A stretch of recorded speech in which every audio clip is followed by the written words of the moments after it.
Thanks very much for joining us. I said that we didn't see it coming. Did you see it coming? Did you expect to win? Well, not really. A great friend of mine told me the night before I was going to get a great shock and that I would win. I was thinking of saving the deposit at the time. I can imagine. What was it you think that made people vote for you? Well, we were the only party who gave a distinctive agenda to the electorate. All the others talked waffle. I looked at all the leaflets, I couldn't make anything of them all, they were all the same. You did give a distinctive agenda, you're absolutely right. You made some real points on that. Let's just have a look. Let's have a look at them, shall we? The first one, of course, I think's an easy one. You're going to cut the mayor's salary. That's the first thing this morning. Down to £30,000 a year. Now, some people could look at that, Peter, and say, well, you get more than that for running a supermarket these days.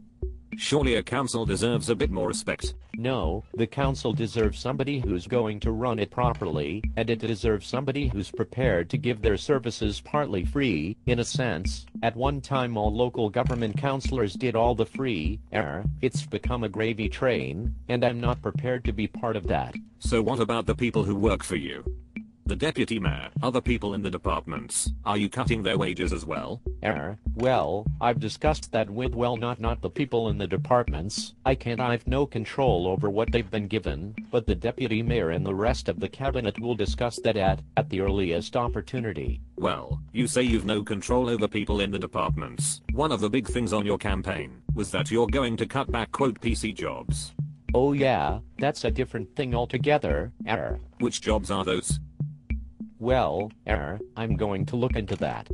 Things like diversity officers, the things that are usually advertised in the Manchester, well, it's not the Manchester Guardian now, in the Guardian. Right. So hang on. So there are politically. I mean, I can't give you a full list at the moment, but I will. But that's what you put on your manifesto. You must have had an idea on your manifesto what you were talking about. Yeah, all these people who are, sort of, controlling thought processes and this sort of thing, and every department is riddled with this sort of nonsense these days. So currently then, this morning, Doncaster Council is riddled with people who are doing this kind of nonsense. And they are on notice, are they? People are going to lose their jobs? Very likely. But we don't know who they are, yeah?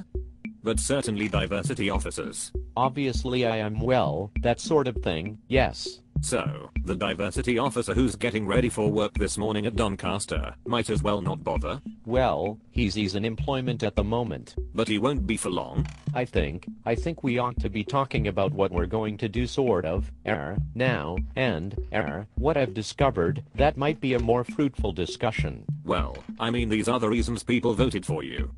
Very bold points, as you said. You're going to cut translation services for non-English speakers. That's a very bold point. It's more than likely illegal, isn't it? I don't know again. I've got to find this out. Well, it is. Let me tell you it is. Under the European Court of Human Rights it's illegal. Well, we'll look into this. We're getting council's opinion on what I can do, and what I can't do, and that's... No. You said in your manifesto you would definitely do it. Yeah, well, if somebody comes in the way and stops me doing these things, then that is an insult to democracy. So what was the point of your manifesto? You might as well have said you were going to fly to the moon, if you're just going to say, now that you can't do it. No, look, I'm going to do my best to do it. If I can't, I shall tell the electorate why I've not been able to do it and who's stood in the way of it. Well, the law's standing in the way of it. Just a minute. The electorate clearly want me to do that.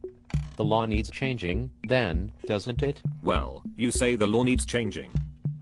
If we get a new government, then we might get rid of some of this ludicrous legislation, and be able to run our own country again. Okay, now you're going to cut the number of councillors from 60 to 20. That is another difficulty, and the first. Can't do it, can you? Well, we can appeal to their moral consciences. So you can't do it, can you? Look, you keep telling me what I can't do. I'll find out what I can't do, and if I can't do... You are finding out now. I'm telling you, Peter, you can't do it. You'd have thought of this before you started. This is quite a pointless discussion. Completely pointless. Why? Well, I'm sitting here telling you what I want to do, you're telling me I can't do it.